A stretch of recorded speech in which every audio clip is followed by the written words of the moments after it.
right, it's the morning. It's 8:15 and usually I'm still asleep at this point, so that's how you know that I care about this. So now we're gonna do the lamination process, which I talked about a little bit about yesterday. So basically, I've got my butter block here. I took this out of the fridge like 30 minutes ago. My dough just came out. Now we're gonna wrap it up, and this is the part that I'm most afraid of because I know this part's very important. But mostly what I know is that it's really important to keep the butter and the dough cold. So we're gonna try to work quickly and get the dough back in the fridge. First thing we're doing, I'm gonna take this little guy off. Now your butter. Yeah, that was precarious. So I'm gonna have to work this way. So it needs to be 20 inches by 10 inches. But first thing I'm gonna do is fold the butter up.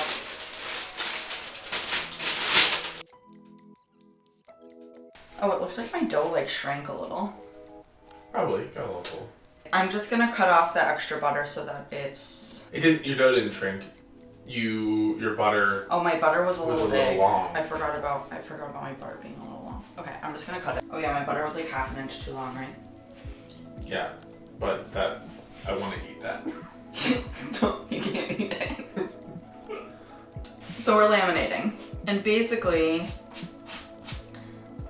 what that is like the process of encasing this butter in the dough to create a lot of like those flaky layers. So whenever you get a croissant and it has a million like beautiful, flaky, delicious layers, it's because the dough has been laminated, sealing all that butter in the dough. I'm just pinching this closed.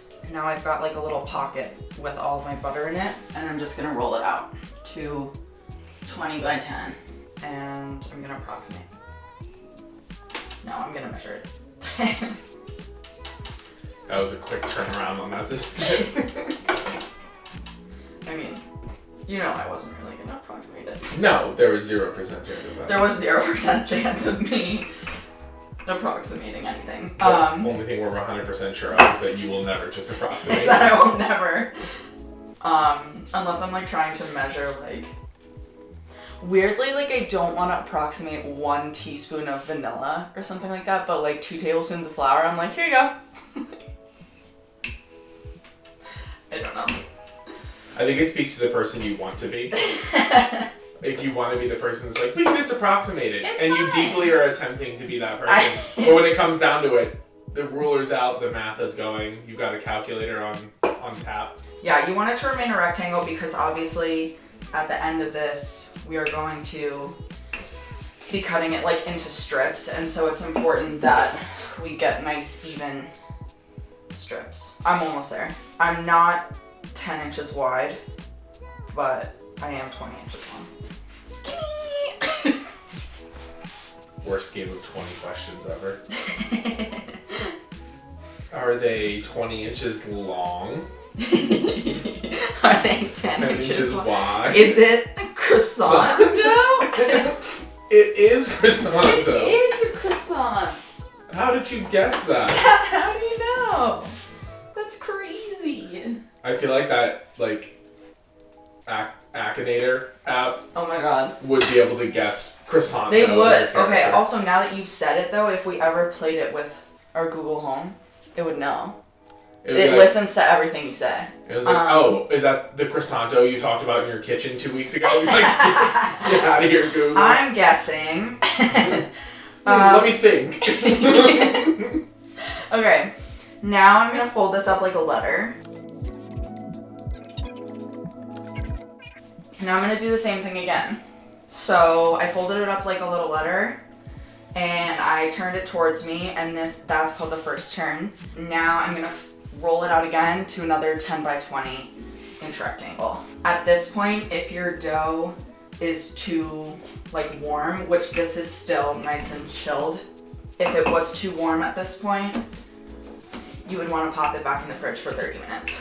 I'm sure that professional pastry chefs would be like pained at the shape of this right now, but it's my first time, okay? I don't think they'd be mad at it. It's not like they're going They would kick me out. They would be like, never again are you allowed to make croissants. Quand your croissants look like duty. Tes croissants. The Duolingo owl is gonna come from the shape of your croissant. The Duolingo owl is gonna come and kick me off the app for perfectly reading and writing French, but refusing to use a French accent. All right, letter fold again, and then we're gonna wrap it and put it in the fridge. Oh my god, look how cute it is. I'm reusing my plastic wrap from before, and I'm covering this, and it's gonna go rest in the fridge for 30 minutes, and then we're gonna do that again. Remember when we had pizza yesterday? There's no surprise today. There's no surprise. We did go to Wegmans though. We did. But we didn't find anything surprising in the refrigerator. No, I know what's in here today. Look, a bag of lettuce. Chocolate oat milk. We're back. It's been 30 minutes. My dough has been in the fridge, and now we're gonna do the final turn. One more turn, and then it's gonna rest for a long time. So, again, this one, we wanna roll it to 10 by 20 inches. Julia Child is so disappointed. Julia Child doesn't even know me. If Julia Child was disappointed in Julie whatever, she would definitely be disappointed in me. You're not cursing on screen though. For now. Oh my god, I want to like roll myself up in this like a little burrito. Yeah. Perfect. We did it. It's great. It looks amazing. I'm so proud.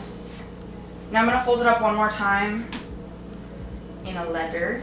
And now it's going to rest in the fridge for 4 more hours. Yay. It has to rest for at least 4 hours. You could also rest it overnight, but since I rested it overnight last night, I'm not going to do that today.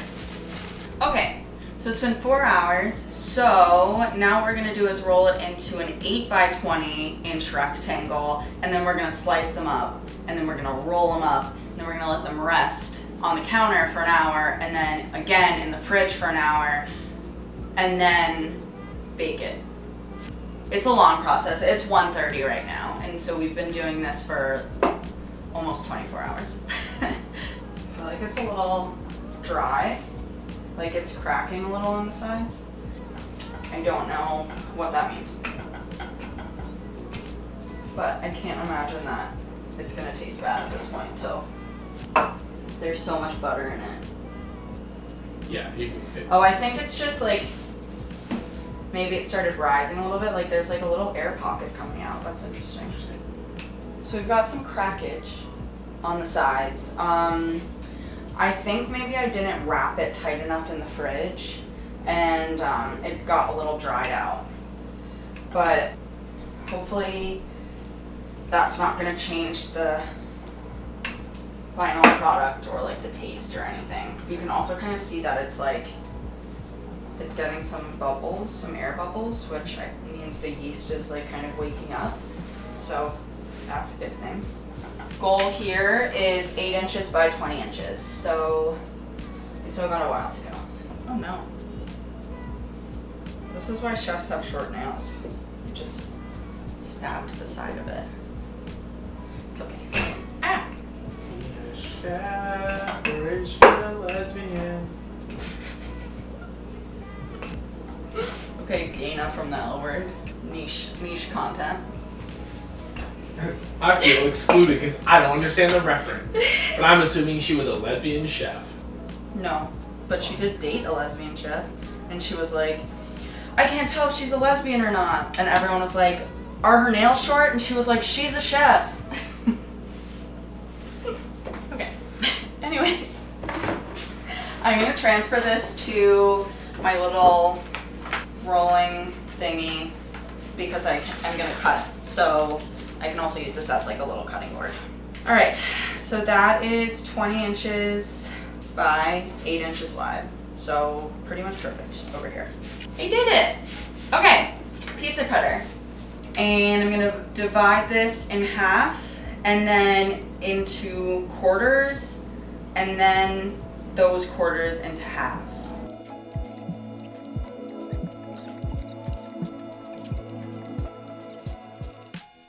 Haha. Okay, now I'm gonna cut each of these little guys diagonally in half.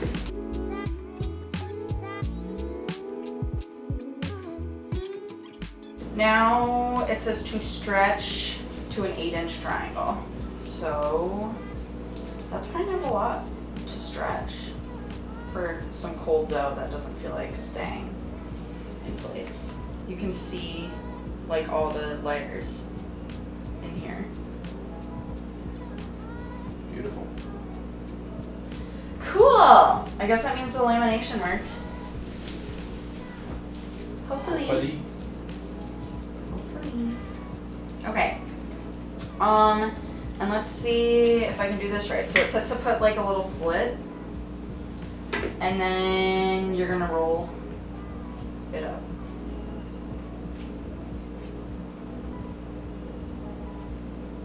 And tuck it under. I did it. It's so cute. Okay. Now I'm gonna repeat that. Honestly, it's my first time making croissants. If it doesn't turn out, am I gonna kill myself? Yes. Yeah. No. I survived. Hopefully. Okay, this one looks ugly. It looks ugly. It's okay. They're not all gonna be perfect. Also, if I'm doing this wrong and you're watching it and you know that I'm doing it wrong, it seems rude that you wouldn't just tell me I was doing it wrong. I didn't do anything. I'm not talking to you, I'm talking to the audience. The audience.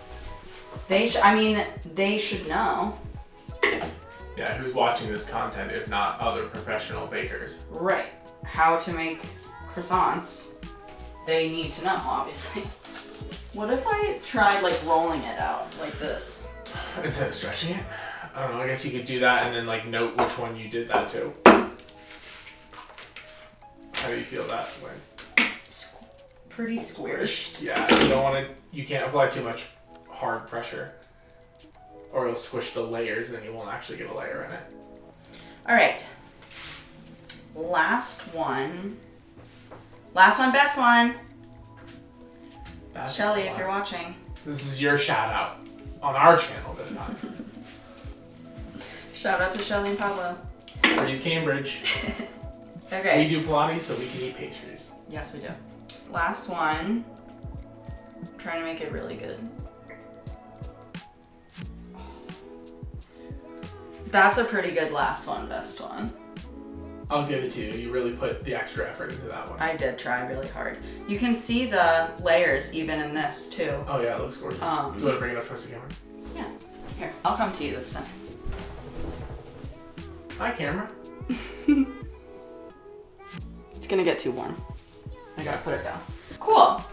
So I've got 16 croissants, and I'm gonna let them rest on the counter for an hour, and then I'm gonna put them in the fridge for an hour, and then we're gonna bake them at 400. Okay. It's been 2 hours. It's 4:06. The croissants sat out for 1 hour at room temp and then 1 hour in the fridge. And now they look like this. So you can see they got like a little puffier. I read that you'll know they're ready to go in if you press it and it springs back slowly to like fully puffed. Like you're not leaving an indent. If you were leaving an indent and it wasn't springing back, that would mean that it wasn't completely ready to go in yet. So we're gonna do an egg wash on these and then we're gonna put them in the oven. So my oven's at 400 and I'm gonna make the egg wash. First of all, these look so cute. They do. They're so cute. I love them. Egg wash. 1 egg, 2 tablespoons of milk. I'm not gonna measure the milk, so So this summer we found this kitchen cart on Facebook Marketplace, but it was like one of the ugliest things I've ever seen. But we redid it, and my favorite part about it is this little drawer that like has this tray and it comes out, so you can just put your scraps in it. And then you can just close it up and forget they're in there. No, I'm just kidding. It hasn't happened yet. It hasn't happened yet, but I'm like a little afraid that it could happen. 2 tablespoons of milk.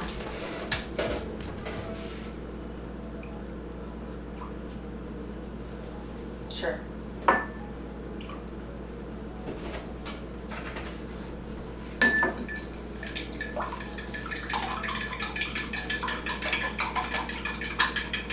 I might have put too much milk.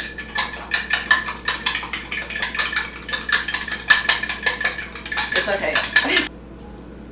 Egg wash.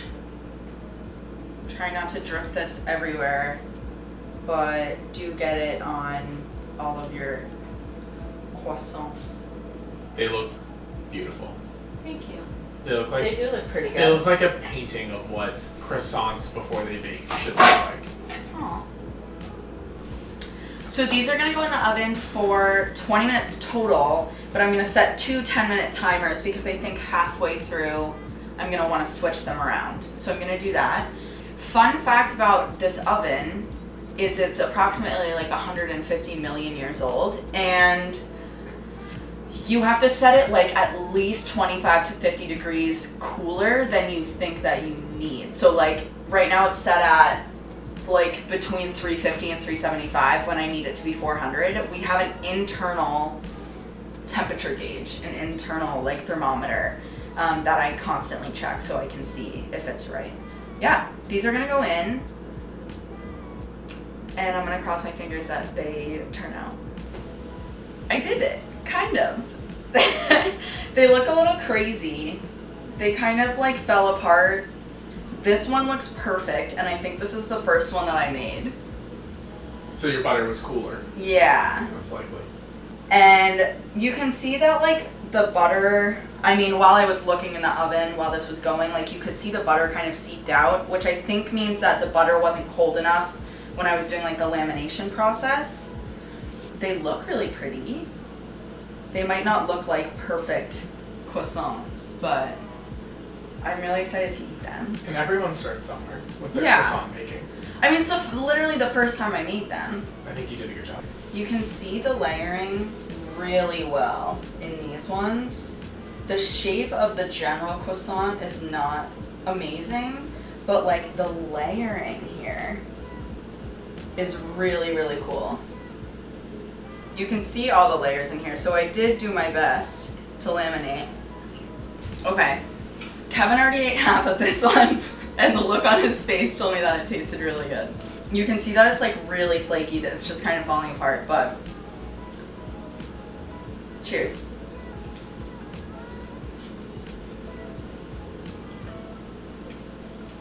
Mm-hmm. Yeah. That tastes good. That's really good, actually. They don't look amazing, but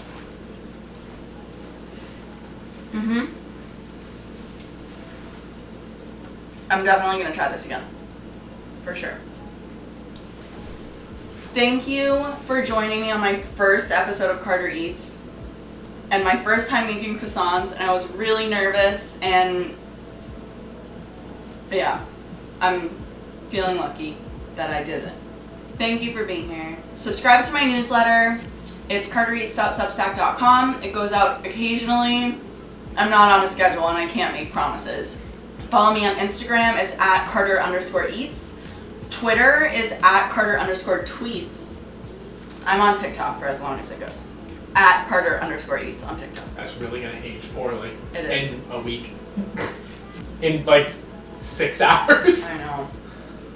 So again, thank you. Should they also maybe subscribe to your YouTube channel, which they'll be watching this on? Oh, yes. Subscribe to my YouTube. Like, comment, subscribe. Hit that bell. Hit that bell Bing. for notifications. But really, thanks for being here, and I'll see you next time.